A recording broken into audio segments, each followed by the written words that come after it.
Je vous remercie, Monsieur le Président. Monsieur le Président, Mesdames les ministres, mes chers collègues. Monsieur le Président, il n'est pas contesté que Farba Ngom a fait l'objet d'une fouille. Il n'est pas contesté ici qu'il a été gardé à vue à la gendarmerie nationale. Le procès verbal de garde à vue est ici dans le dossier que vous avez. Il n'est pas contesté qu'après cette garde à vue, il a fait l'objet d'un déferment devant Monsieur le procureur de la République. Il n'est même pas contesté que c'est à la suite de ce déferment que Monsieur le procureur de la République s'est avisé en disant que son immunité parlementaire n'a pas été levée et qu'il fallait arrêter les poursuites et le retourner au pavillon spécial.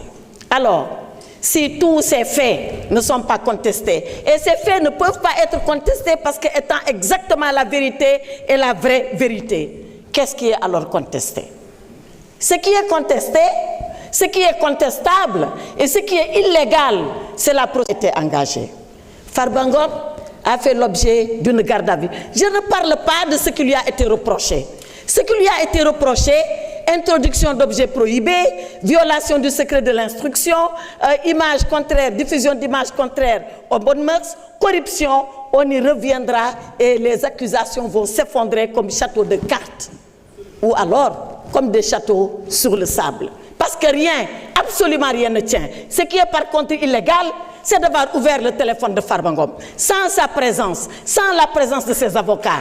Ce qui est illégal, c'est de venir dire à l'opinion nationale et internationale qu'est-ce que nous avons trouvé dans les téléphones. Or, l'intimité des communications est garantie. Elle est garantie par l'article 13 de notre Constitution. Elle est garantie par le Code pénal. Elle est garantie par le Code des communications. Tout ça a été allègrement violé pour venir dire que Farba Ngom a commis des délits. Mais Farba Ngom se défendra comme il sait se défendre, comme il s'est lavé lorsqu'on l'a maintenu en détention et qu'il a prouvé par des contestations sérieuses. Mais pourquoi c'est les contestations sérieuses? On lui reproche 125 milliards. Pourtant, ils ont des cautions et des cautions de terrain et des cautions d'argent. Mais ce sont les contestations sérieuses qui ont été retenues contre lui. Monsieur le Président, mes chers collègues, cet après-midi, ce n'est pas Farba Ngom qui est à la barre. C'est l'Assemblée nationale qui est à la barre. Est-ce que nous allons accepter, nous, que notre immunité soit violée par des gendarmes dans le cadre d'une procédure d'enquête primaire sans que nous soyons là, sans que l'Assemblée nationale ne se prononce? Cette affaire ne concerne plus Farba Ngom. Elle concerne nous, les députés que nous sommes. Elle concerne notre Assemblée nationale. Le règlement intérieur, Monsieur le Président. Si nous laissons cette affaire passer, déchirons le règlement intérieur. Déchirons-le. Il n'a pas de sens, il n'a pas de portée, il n'a aucune signification. Demain, vous les députés, vous serez poursuivis, arrêtés, et personne ne viendra demander la levée de votre immunité parlementaire. Voilà ce qui va se passer. Monsieur le Président, je voulais dire que dans la galaxie de la démocratie, l'Assemblée nationale est considérée comme le soleil. Mes chers collègues, refusez l'éclipse qui vous a été proposé. Refusez de courber l'échine parce que l'exécutif le demande. Refusez de violer votre propre règlement intérieur pour faire plaisir à...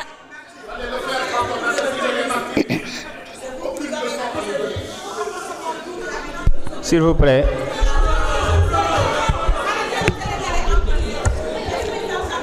Monsieur le Président.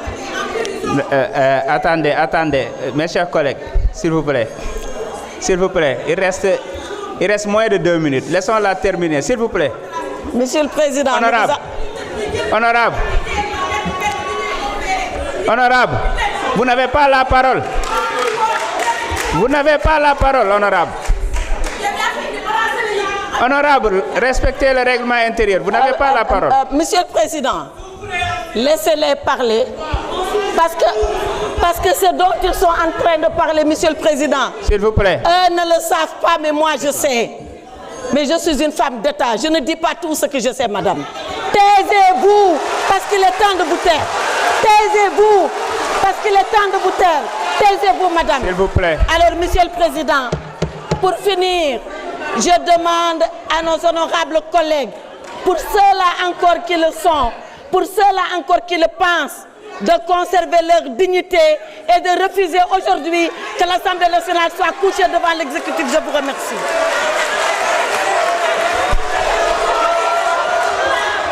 Mes chers collègues, je suspends la séance. Nous allons... Mes chers collègues, écoutez s'il vous plaît. Je suspends pour 20 minutes. Je vous donne rendez-vous à 17h20. La séance est suspendue.